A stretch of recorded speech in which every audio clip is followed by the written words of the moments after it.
Money is such a thing that everyone from beggar to billionaire wants to get it. It is not just a piece of paper, but it is an addiction in itself.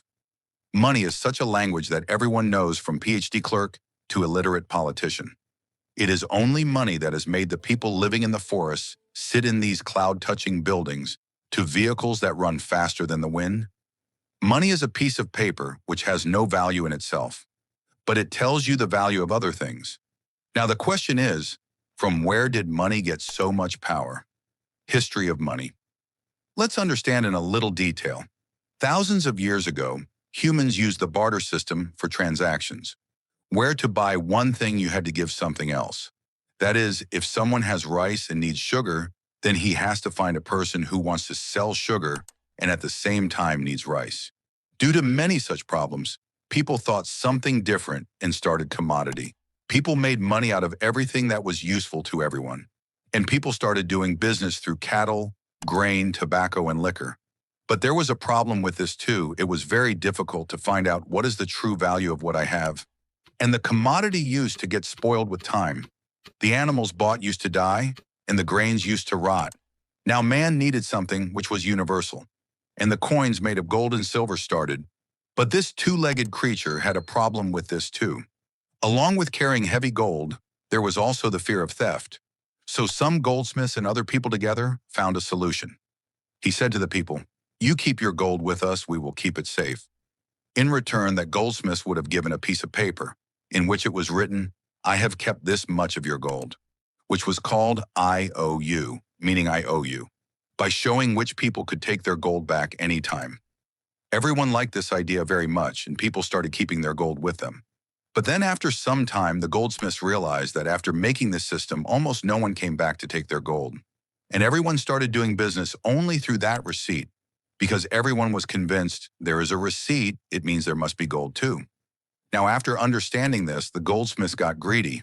Now the receipt made by their hands had become money. That's why they started making fake receipts. They didn't even have gold with them, but still, they used to make more receipts. This is how the world's biggest legal scam started, which is still going on. That gold safekeeping shop was the world's first bank, and that receipt was the world's first currency means note. How banks create money. If I ask you how a bank works, then you will say that with the money we deposit in the bank gives loans to others. And by charging some interest on it, the bank earns profit. Simple, right? Now, according to this explanation, the bank operation would be something like this. Like yesterday morning, you went to the bank to deposit $1,000. You deposited two $500 notes in the bank. What will the bank do after that? They will keep a 10% cash reserve as per the rule, and will give the remaining $900 on loan to someone else. And if this bank charges 12% interest annually from the person with the loan and gives you 4% interest per annum, so the remaining 8% became their profit, right? All the commercial banks of the world operate on the same basic principle. But banks don't just make money like that. There is a big game behind it, which most of the people do not know. And that game is this. That bank can easily make your deposit of $1,000 to $10,000 and can do business with it. And how does that happen? Let's understand. Suppose you go to the bank and deposit $1,000. The bank will keep 10% cash reserve as per the rule and will give the remaining $900 on loan to someone. But watch carefully what happened here. If you check your balance after depositing your money, you will be shown the same $1,000. And here the person who had applied for the loan and the bank gave him the loan, if he also checks his balance, he will also see $900.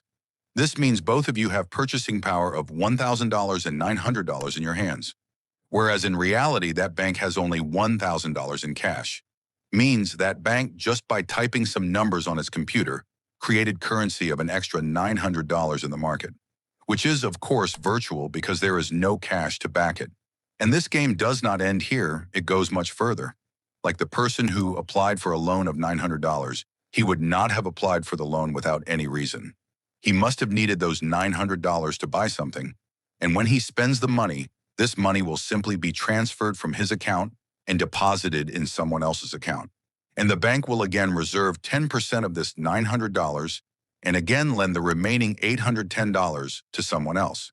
In doing so, a bank simply does business by converting cash deposits of $1,000 into virtual currency up to $10,000. You think your money is safe in the bank, which you can withdraw whenever you want. But this is not true at all. If only 20 to 30% of people go to withdraw money together, then the bank will not be able to return your entire money to you. Because they don't have all your money. Because of the fractional reserve system, it operates only on probabilities. For example, if you add up the bank balance of all the bank accounts in the world, and it is $100, then less than $10 is available in real cash. More than 90% of the rest is just virtual digit, which only you can see on your mobile or computer screen. Money versus currency, boss. This illusion of money has been deliberately made complicated so that the common man cannot understand it easily and remains trapped in this system. People think that currency and money are the same thing, but it is not so. Currency is a medium of exchange, while money itself is a valuable asset. Bundles of 1,000 currencies lying in your house will turn into paper overnight if the government rejects them, because it is currency. But the value of the gold coin lying in your house will remain the same as it is, no matter what any government of the world may say. Real gold versus digital gold. Look, boss, whatever other influencers say to you, that buy gold bonds, take digital gold, do this, do that, otherwise you will be taxed on this and that. I would say buy real gold too, because some decisions of life are not taken on the basis of tax. Now, where do you have 500 to 1,000 billions that you have to worry about 2 to 4% tax?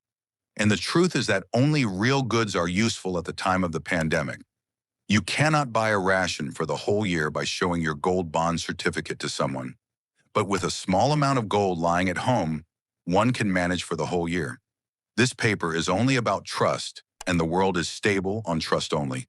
Dear friends, subscribe channel and hit bell icon for next valuable F content, and must be like for encourage me.